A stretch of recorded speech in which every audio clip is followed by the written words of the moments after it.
ज़्यादा बोल देते तैयारी के साथ। सभापति महोदय, बजट 2025-26 में मेरे को बोलने का मौका दिया, इसलिए बहुत बहुत धन्यवाद। सभापति महोदय, हमारे प्रदेश के मुख्यमंत्री भजनलाल जी और उप मुख्यमंत्री दिव्या कुमारी जी ने एक शानदार बजट दिया, इसलिए मैं भजनलाल जी को और उप मुख्यमंत्री जी को बधाई और धन्यवाद दूंगा। मैं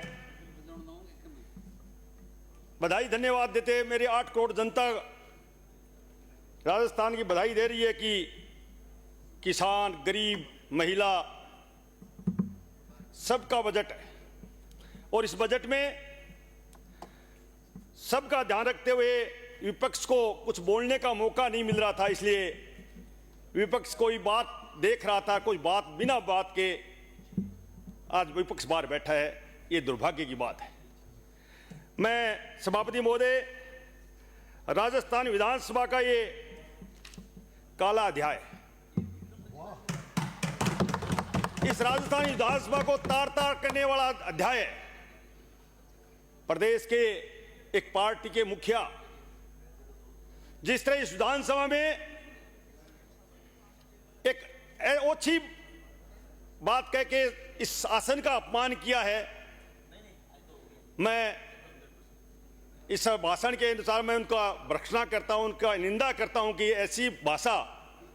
सभापति महोदय, मैं प्रधान भी रहा हूं, मैं प्रमुख भी रहा हूं, मैंने सोचा मेरी चूरू की जनता ने यहाँ विधानसभा में भेजा है 200 में, तो यह कुछ सीखने को मिलेगा।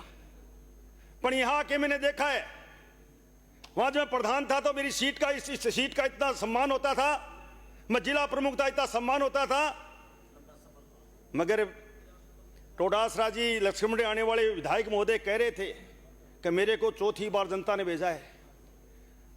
विधायक महोदय, जनता है, अहंकार रावण का भी नहीं चला और आने वाले समय आपका भी नहीं चलेगा। सभापति महोदय, मैं इस अवसर पर इस सदन का अध्यक्ष महोदय किसी पार्टी के नहीं है, इस पूरे सदन के अध्यक्ष हैं, और उसके बाद जिस तरह की भाषा का उपयोग किया गया,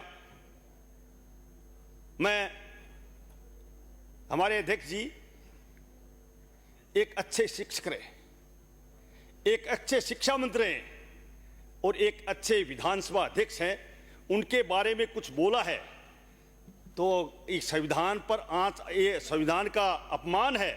और मैं कहूंगा ये संविधान का अपमान, ये दुनिया हिंदुस्तान में इनके राहुल बाबा लेके घूम रहे हैं, उनका अपमान है।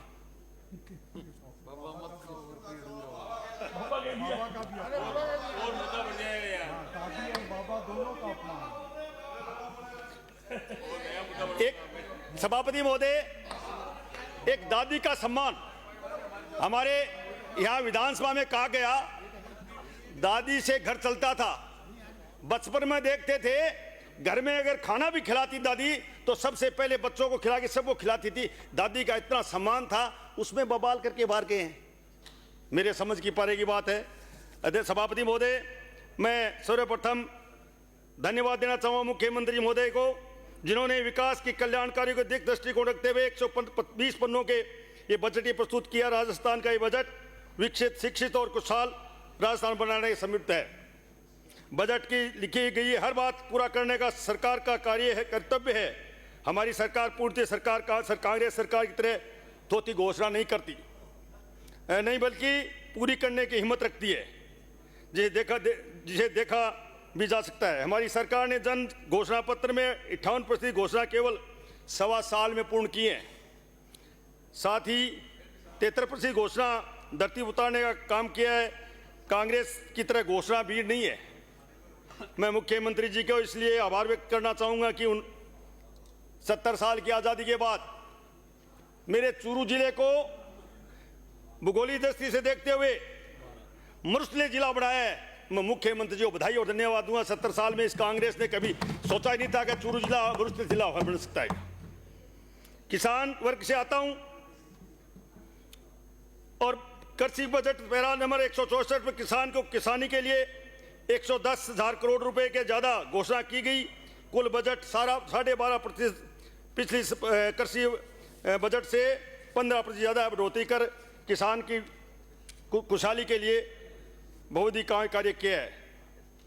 एक शानदार काम।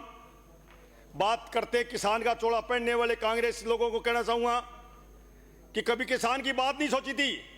अटल बिहारी वाजपेयी ने किसान क्रेडिट करके किसान का खुशहाल बनाई थी, और उसके बाद प्रधानमंत्री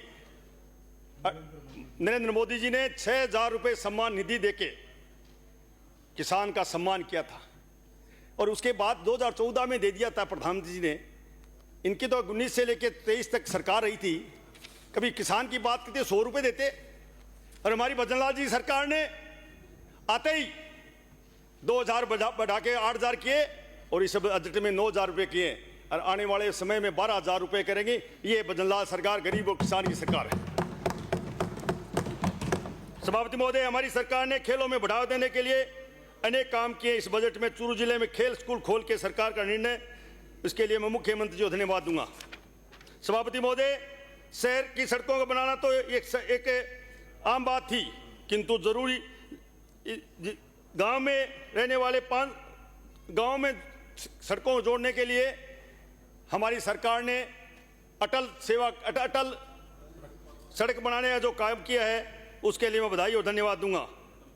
अटल पथ, मैं इस अवसर पर पिछली बार चूरू में रिंग रोड की हमारी सरकार ने घोषणा की थी, उसमें पर्याप्त बजट नहीं है, इसलिए मैं इस बजट को भी और मांगूंगा।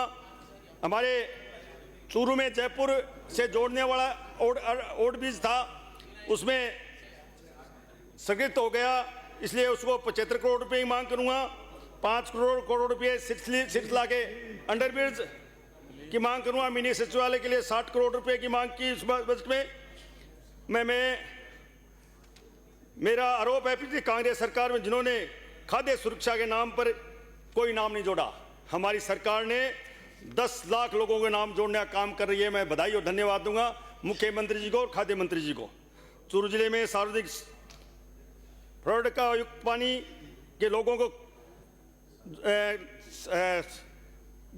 झुकाई हो जाती है, पीले दांत हो जाते हैं, ये गंभीर समस्या है। हमारी सरकार द्वारा ये प्रयास किए गए। मैं धन्यवाद देना चाहूँगा मुख्यमंत्री जी को, जिन्होंने 33 साल पुराना यमुना जल समझौता वापस लाके जिंदा किया। शेखावाटी को अंचल में यमुना सिंचाई के पानी के पीने के लिए ठोस बुनियाद रखी है।